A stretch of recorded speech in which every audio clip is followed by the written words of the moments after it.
Sa bulaklak lang. Ayan. Dami niyan. Pag bumuka yan, hindi na makikita yung mga kuha niya. Yeah. Mga galit-galit yung mga kilikili.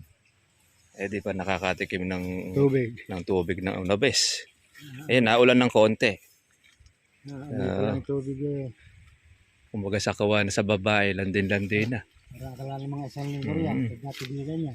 Ay, matataba na yung mga bulaklak na yan. Pasunan pa.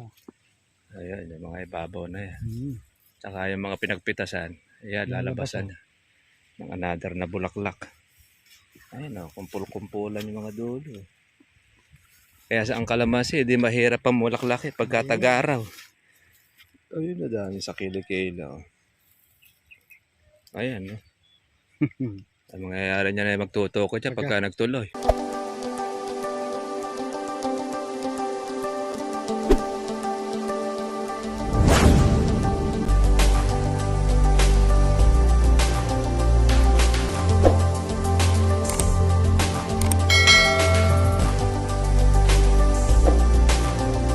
Dahil pala mga bulaklak sa kilikili. Oh. Ayan po mga ka-farmers po yung ating kalamansi. Hindi pa po ito natutubigan eh. Naglabas na sa mga kilikili po yung bulaklak. Ito medyo delay na po ito mga ka-farmers. Itong ating kalamansi. Shoutout po natin po mga katribya. Dito po tayo sa ating bagong farm. At nagpapatubig po dito yung ating farmers. Yan. Ito po isang taon at 7 buwan. Ganyan na po. Matataas at malalaki na. Itong ating kalamansi mga ka-farmers. Katribya. Ngayon ay ito na. Sigurado mamumuti po ito sa bulaklak. Dahil meron na po siyang mga sunong sa mga kilikili at lumalabas na ang mga matang hito. Ito po yung ating alaga na nabili. Meron rin naman po tayong palakihin. Spray na rin po ng damo. Ito ang ating kalamansi. Nakatrip yan.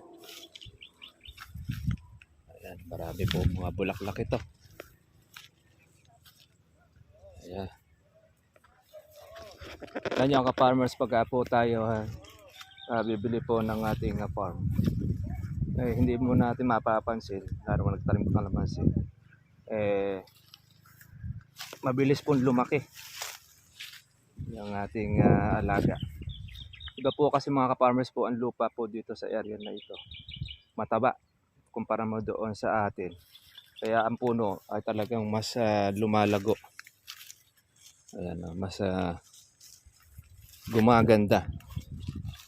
Okay, pagka po magtutuloy ang mga bulaklak na ito, makakapagtukod pa tayo nito ito mga ka-farmers. Katribya.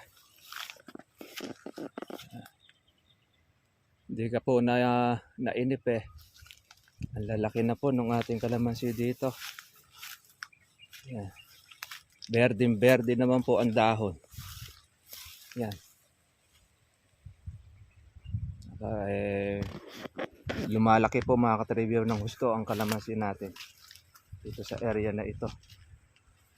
Ayun yung ating si Bernabe. Ang nagpapatubig. Kaya tuyo na rin yung lupa. First time po natin ito mga ka-farmers na tubigan kaya tagal umagos ang tubig. Yung pong mga nasa kilikili ng kalamansi natin. Ayan, grabe. Mga nakaporma na ang mga matang hito sa ating kalamansi. Sigurado mamumuti ito ng bulaklak. Mga buwan ng June mga katribya. Itong bulaklak na magiging alaga natin. Kaya medyo malaki-laki po mga ka-farmers po yung ating magiging puhunan. Labasan na pala yung mga matanghito.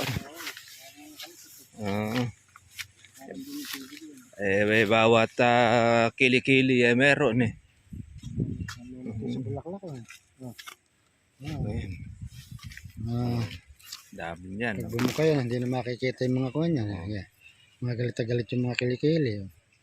Di pa nakakatikim Tubig. ng tubig ng unabes. Ayun, naulan ng konti. Ang tubig eh. Kumbaga sa kawan sa babae, landin-landin na. Nakakala ng mga isang linggo yan. Pag natigilan niya. Ay, matataba na yung mga bulaklak na yan. Kasunan pa.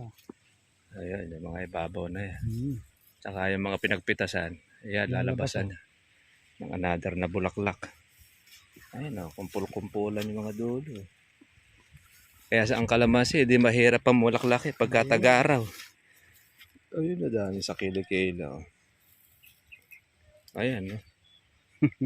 Ang mangyayari niya na magtutuko siya pagka nagtuloy. Pagka yan eh, Makalusot. bumuka. Hindi nakitas ito. Laki, oh. Ano nga, Hindi nakita naman. kalamansi, Diyos. Hindi nakita ng mamimitas. Siguro, puro ilalim ang tingnan, di si tumitingala. Meron pa naman mapopulot yan.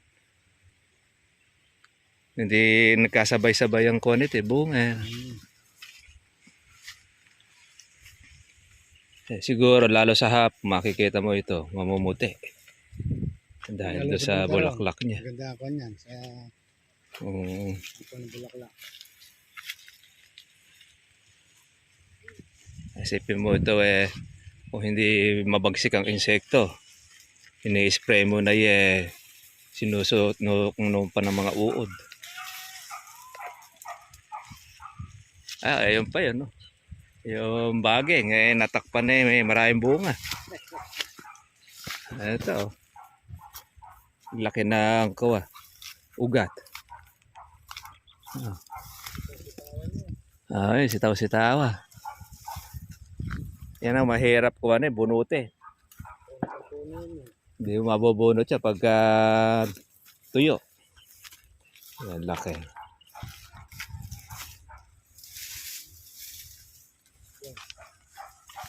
Ang laki ng puno niya. Oo nga. Para bumubunot ng kamuting kahoy. Yan nakakain ng pataba. Kaya naman merong sanga o yung ugat na hindi nabunot. Buhay yan. Yan kamatindi ang kawan na yan. Ito, no? Ang laki. Pwede palang pantali sa sakati. Tatali sa patalbog yan. Yung inuumang sa panahol ng hipo. Hindi nung kapit niya.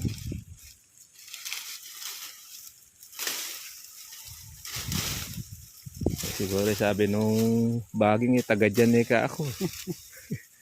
Bago lang kay kalamansi na yan Pati ang kudyan Kasi ako pa ngayon na tinatanggal.